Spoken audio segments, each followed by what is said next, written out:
Ya estamos de vuelta en Noticias Express. Vamos ahora a temas de la pandemia. El Ministerio de Salud reportó 9.454 casos y 18 muertes asociadas al COVID-19. Se trata de la cifra más alta de contagios en nuestro país durante toda la emergencia, alcanzando así un nuevo pic.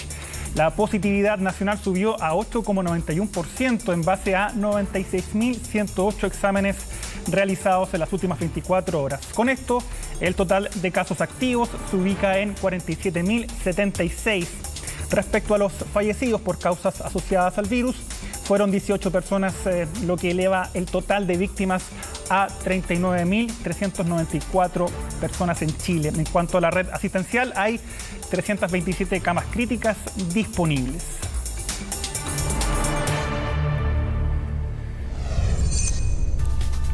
Bueno, y para ahondar en estas cifras, tomamos contacto con la especialista en enfermedades respiratorias e intensivista del Hospital FACH, la doctora Carolina Herrera. Muchas gracias por estar con nosotros, doctora. Y bueno, primero preguntarle obviamente sobre esta nueva cifra, sobre este nuevo récord que parece que va acorde a lo que estaba ocurriendo en otros países con esta explosión de casos. ¿Era evitable que se llegara a este escenario, doctora?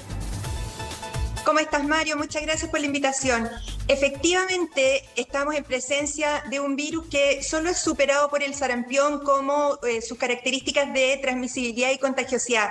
Esto es muy importante porque para que un virus sea una variante de preocupación, tiene que ser transmisible, su cuadro clínico debe ser más grave o bien las medidas de inmunización pueden ser menos efectivas. En el caso de COVID, la variante Omicron es en este momento una variable de alta transmisibilidad en que hay que evitar por todos los medios decir que produce un cuadro menos grave, porque en realidad nadie sabe exactamente cuáles van a ser las consecuencias a largo plazo de tener la enfermedad. Por lo tanto, el concepto tiene que tratar de ser evite enfermar. Eso es una cosa muy importante. Y como es una variante que se transmite por la vía aérea, entonces tenemos que enfatizar que las medidas de cuidado son la distancia física, el uso de mascarilla y el lavado de manos para evitar contagiar las superficies.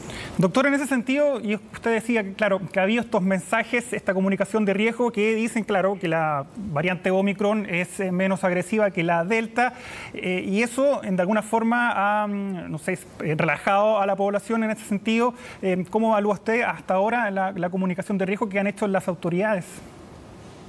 Mira, yo diría que en este momento es correcto lo que se ha hecho en el sentido de explicar que produce menos hospitalizaciones en UCI y no ha habido un aumento de las muertes. Pero quiero volver a repetir, las enfermedades dependen de la virulencia, o sea, de la agresividad del virus, pero también depende de quién las recibe. Y nosotros tenemos un país enfermo, con 12% de diabéticos, casi 70% de obesos y personas en sobrepeso, con 33% de tabaquismo, que hace que cada persona esté en más riesgo de enfermar si está con esas condiciones y, por supuesto, si no se ha vacunado, muchas más posibilidades de tener una enfermedad agresiva. Ese es el concepto que la población tiene que tener. Y por otra parte, tenemos que acostumbrarnos a partir de ahora, y es lo que ha recomendado también el comité asesor del MinSal, de que las personas entiendan que depende de la conducta de autocuidado, la condición en que su familia y usted personalmente va a estar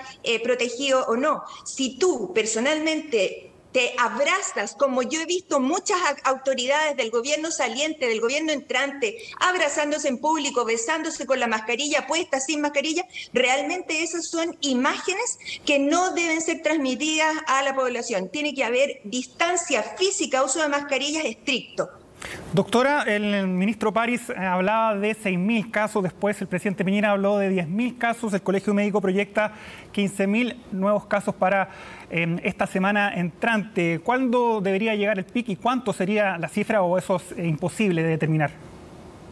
No, sí. nosotros en esto, y te agradezco la pregunta, Mario, para que a la gente le quede súper claro, las proyecciones matemáticas que uno haga tienen que ver, ¿cierto?, con las medidas que tiene que tomar para evitar que eso ocurra. Por lo tanto, cuando uno dice es posible que haya 15.000 casos la próxima semana, porque aquí la cifra más importante de todas las que tuviste son los 47.000 casos activos, porque el R efectivo, o sea, la transmisibilidad, la capacidad de contagio del virus, no es solo de que yo como una persona contagie a otra persona.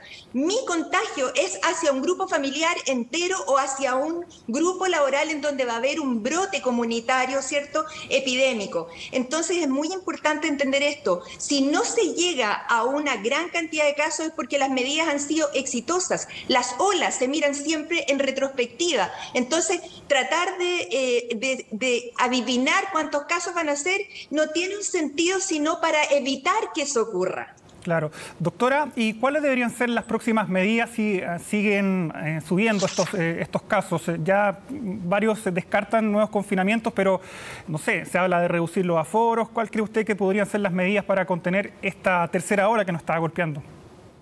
Claro, concientizar a las personas en el autocuidado, primero, evitar enfermarse, pero si alguien tiene síntomas, rápidamente acudir a los centros móviles disponibles, que evidentemente las autoridades tienen que poner a disposición estos centros de testeo, ojalá que sean separados en distintos lugares y no en los servicios de urgencia para evitar la congestión y el riesgo del personal de salud, que tú entenderás que estamos golpeadísimos después de 2 años de trabajo y de exposición, en donde ellos también el personal de la salud ha caído muchas veces. Ojo con esta variante Omicron, que una de las condiciones y características que tiene es de la reinfección. Y en ese sentido yo llamaría al 1.800.000 personas que están recuperadas de una primera infección por COVID de cuidarse, porque no están libres. Ahora, las personas vacunadas van a tener menos riesgo de UCI, menos riesgo de gravedad o morir, pero no están igualmente libres de reinfectarse y por lo tanto ser agentes que transmiten también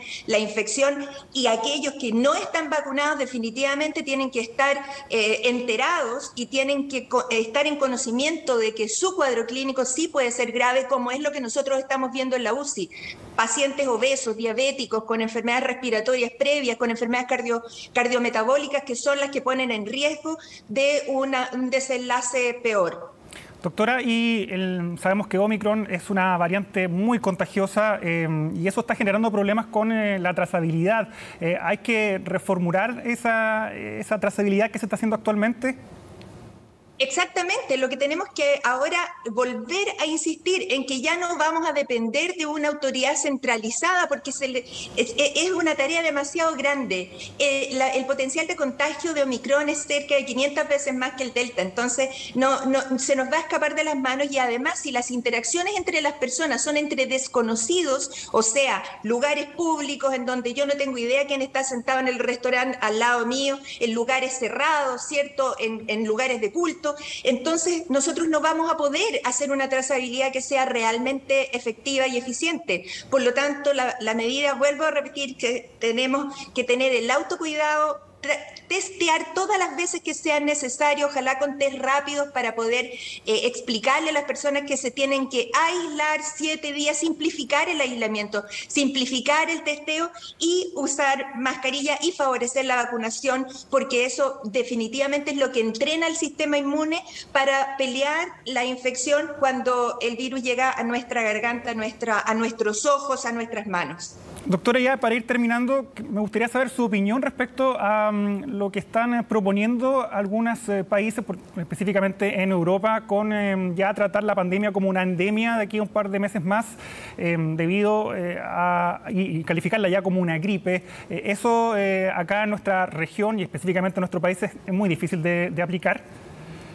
A ver, yo te tengo que decir que esta variante Omicron probablemente sea una de las miles de variantes y todavía nadie puede asegurar cuáles van a seguir siendo las próximas, porque una variante, y en esto perdona que lo diga en 2 palabras muy simples, es el cambio en un aminoácido, el cambio en una proteína, el cambio en las capacidades de un virus cuyo único propósito en la vida es proliferar. Entonces el virus lo que va haciendo es ser siempre más capaz de proliferar y sobrevivir sin matar al hospedero. O sea, no va a ser más mortal probablemente, pero sí nos puede estar sacando permanentemente de circulación. Yo creo que aquí no hay que inventar la rueda. Los epidemiólogos son claros en decir, y lo han dicho hace mucho tiempo atrás, que las pandemias se resuelven entre 2 a 5 años. Llevamos 2. Así es que yo creo que aún es precoz hablar de endemia, porque esto no se termina por una decisión política, no se termina por lo que diga una autoridad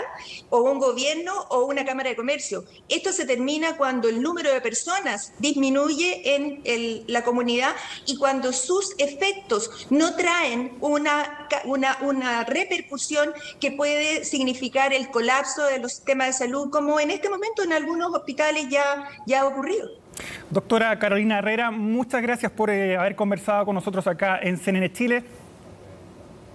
Que esté muy bien, Mario.